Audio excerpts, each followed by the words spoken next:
Berkowitz. I'm 25 years old. I'm one of the coordinators for the Zeitgeist Vancouver chapter, and I've been around since basically the beginning of the Zeitgeist Movement. In our Vancouver chapter, we've been extremely active the whole time for the last, I guess it's been almost 4 years now. We set up at the Vancouver Art Gallery every couple of weeks, and we've held many screenings, many lectures, and it's been a great educational and fun time.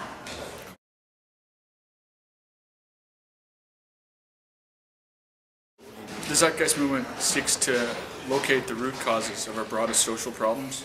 From this, we find that the current social system that we operate under is unsustainable inherently. It cannot be resolved by making fixes within the system, and we need a completely new system that's actually designed to optimize human health, protect the environment.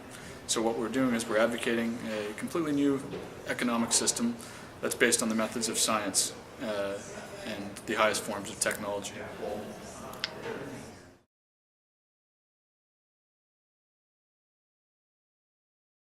You know, for years I'd felt alienated and isolated from society, that I understood that something was not right, and I just didn't really know what it was. I knew there was something fundamentally wrong, but I didn't ever think that it was the fundamental structure of our entire socioeconomic system. So when I saw Zeitgeist Addendum, it just sort of focused the way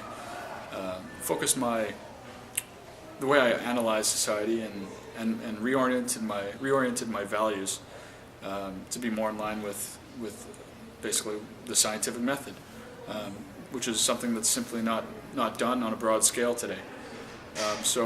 The material just sort of resonated with me, and I knew that it was something that I would be passionate about. So I went to work, did as much research as I possibly could on all the material that it deals with, you know, trying to verify whether it was true or not.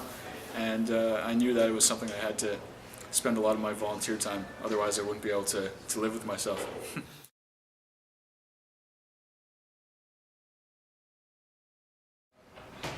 There are severe problems in our society today, and there are very clear solutions.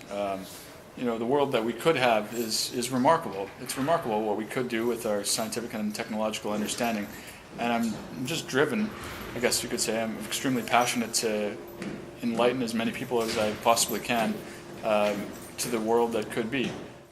That people are essentially victims of culture, and by that I mean they're brought up in a particular environment with particular values, and it's essentially not their fault that they're thinking what they do. And so for me it becomes sort of a puzzle, sort of a communication challenge for how do you reach all these people. For me, the thing that is most challenging across the Zeitgeist Movement is not really understanding all the material, it's how do you communicate all the material to the widest possible audience that you can. I mean, people have such varying value systems. How do you approach people from so many different cultures with this information? Right.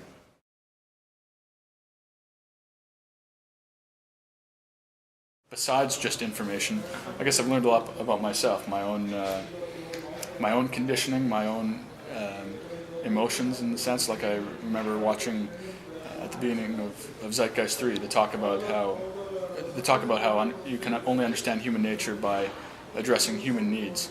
And then we look at psychological needs that are inherent in every person on the planet, like everyone needs to be loved, to be listened to have companionship and all this stuff. And I sort of underestimated how important these psychological needs were before really delving into the Zeitgeist Movement. So it made me refocus my own personal life to accommodate these new understandings. Right.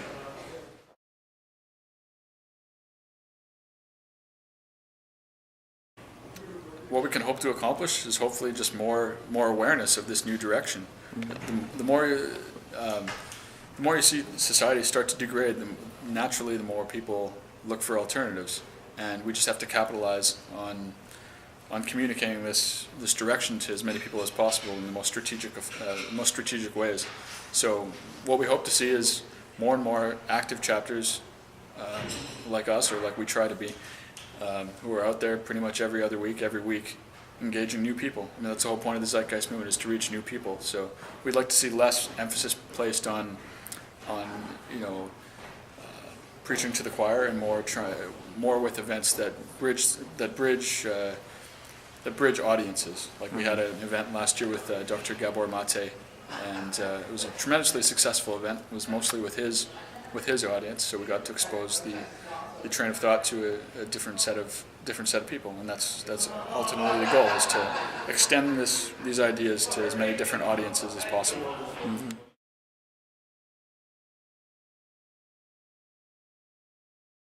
Yeah, I mean, it's a complex issue whether it's going to be a change in the economic system first before values change, or whether it's values that are going to spur the change in the economic system. I think ultimately, and sort of paradoxically, it has to happen at the same time.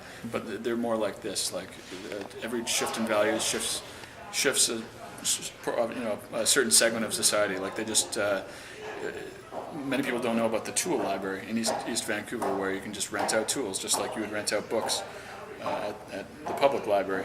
If you see more and more of these advents, you can see pressure on the economic system start to be made. I mean, even though arguably, or not arguably, even though unarguably, it's the top 1% that moves around money to the highest degree.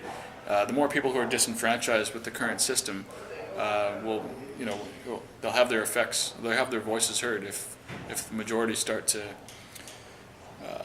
speak out and simply reject participation in the system. Mm-hmm. So, my question is not whether this direction is possible, but how much suffering will have to occur worldwide before people wake up and realize a new system is needed, and will this occur before we reach the point of no return environmentally?